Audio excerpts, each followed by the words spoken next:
everyone, this is Tamara, your courtroom companion. If you've been involved with a narcissist for any length of time, you know that they use a lot of manipulative behaviors against the people in their life, whether that be, a spouse or a coworker, sibling, other family member.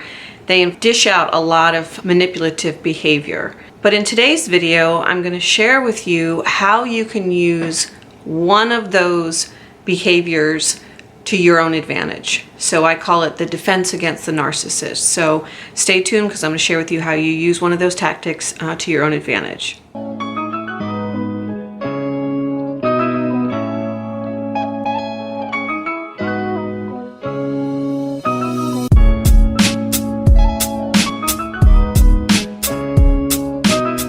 Welcome to my channel. This is where we talk about family court, narcissism, and custody. So if you're interested in those three topics, this is the channel for you. Please do read my disclaimer below. None of what I say here should be taken as professional advice. And as a reminder, hit that subscribe button and the bell notification so you'll be notified when I upload my content. And also, I've recently begun offering one-on-one coaching if you need support in the areas of narcissism, family court, or custody. And I offer a free discovery call to let you kind of test out what it would be like to work one-on-one with me. So if you're interested in that, I'll provide a link below. So let's just jump right into this content. So narcissists are good at dishing out a lot of emotionally destructive behavior on those that are around them. And much of this I would call is like soul-crushing manipulative mind games. This can be lying, stretching the truth, it can be misrepresenting the truth, rewriting history, projection, gaslighting, blaming, shaming. They use all these tactics against those in their life. In today's video, we're going to talk specifically about projection. And in simple terms, projection just means projecting onto someone else the behaviors that the narcissist is actually doing. So let's just say lying. They're the ones that are lying, but will accuse their people around them of being liars or lying. So that's just what, in simple terms, what projection means. But in other kind of deep psychological terms, it just means that they themselves know that they display these behaviors, but it's too painful to deal with or acknowledge in themselves. So how they deal with it is they project it onto someone else. It's almost like, yeah, that's not me, that's you, because it's too painful to actually deal with. So as an example, I mentioned lying. So you can catch a narcissist in numerous lies and actually have evidence to show it, prove it, but they will deny it till the cows come home, but then call you a liar. And so it's almost like they ignore the obvious. They know they're lying, but want you to believe that they are not lying, and they want you to believe that you are lying. So they want you to even second guess your own reality. Another common one is that they will be very jealous themselves because they're very insecure people. And so they're very jealous typically, but they will accuse you of being jealous. And you know that it is not the truth, but they won't care. They don't care about the truth. They will say that you're jealous just because it's too painful to acknowledge and to deal with the fact that they're jealous. When they accuse you of being jealous, and you know that it's not the case, there's been no signs of it, there's nothing that you've done to even come in the realm of being jealous. But when you think about it and you think about the fights you've had, much of it will be around the narcissist being jealous of you or your life.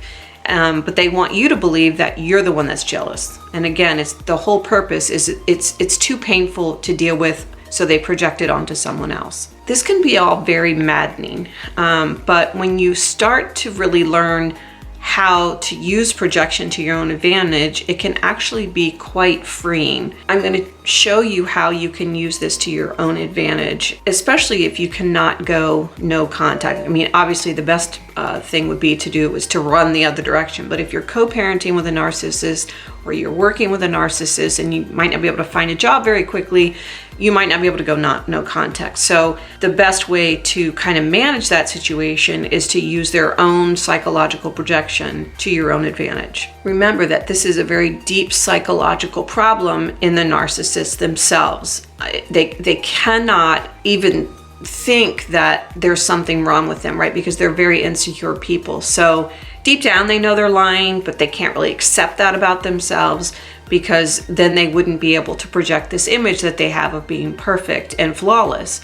So they just kind of push everything out on someone else. But this is actually key to freeing yourself from the narcissist. So let me explain what I mean. Each time that the narcissist projects a behavior onto you, lying, jealousy, cheating, mismanagement of money, being lazy, whatever they project onto you, your first thing to do is to recognize in that moment, oh, I get it. Oh, okay, I see you're calling me lazy. That means that you know that you're lazy and that that's how you actually feel about yourself. Okay, that's good information for me. If you know 100% that you're not a lazy person, and yet the narcissist calls you lazy, you know that that is about the narcissist. So knowing that, you can almost step away, or you can put up a wall, an emotional wall. If they're accusing you of the very thing that they're doing, meaning they're projecting it onto you, and you know it's not true, you can just simply walk away. You no longer need to defend yourself. You don't need to say, no, I'm not lazy, and start,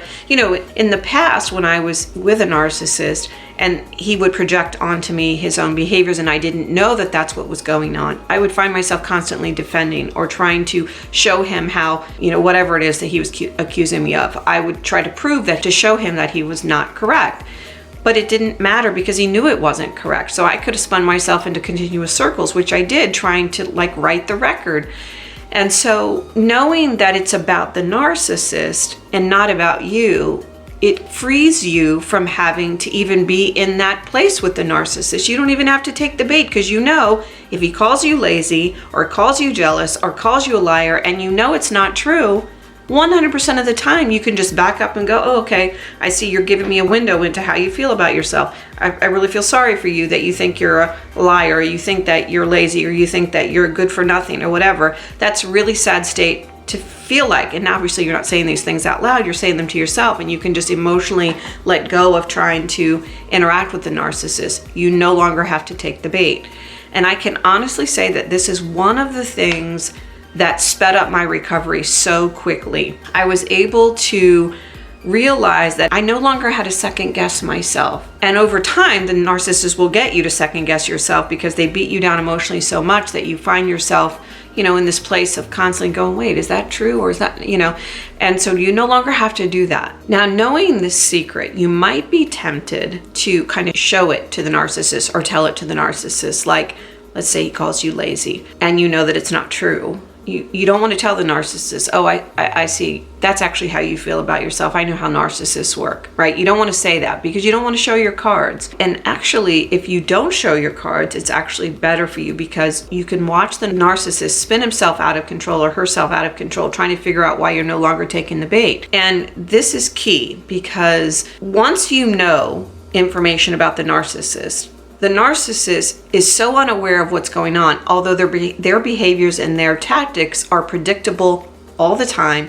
Knowledge is power when it comes to a narcissist, and the more you know about them, the more you have power over the situation, and they have less power, and it drives them crazy. When I learned this information about a narcissist and how they think, I just found myself in a place of peace, and I found myself in a place of true healing. I mean, it really did speed up how I dealt with the situation. It was freeing to know that every time he accused me of something that I knew 100% was not true, I knew that the narcissist was giving me a window into how he felt about himself. It was one of the most significant aha moments that I had in my healing journey, is just knowing that every time he accused me of something, I could back away and see how the narcissist actually felt about himself. And actually, I think about it even now, even though I'm away from it now, I use that same tactic with other narcissists that I come across at work and other places where they stir up confusion and chaos with their manipulation. I think almost narcissists know the people that are onto them. I don't know that for sure, but I just get the sense that when you don't play, they know there's something different about you. And what's different about you is that you have the knowledge on what they do. And they're predictable. They are immature. and they don't know how to interact with people on any emotionally healthy level. And so once you learn about all their mind games and their tricks, they don't have you under their control and under their power. That's where your peace comes in. If you haven't checked out my video on healing from narcissistic abuse, I'm going to link it above and below. I think the strategies that I share with you in there will really jumpstart your healing journey, along with what I just shared in this video. And again, if you'd like to work one-on-one with me in a coaching environment, I'm gonna link my free discovery call below where you can check out to see if one-on-one coaching is right for you. And as always, I'll see you next time. Bye-bye.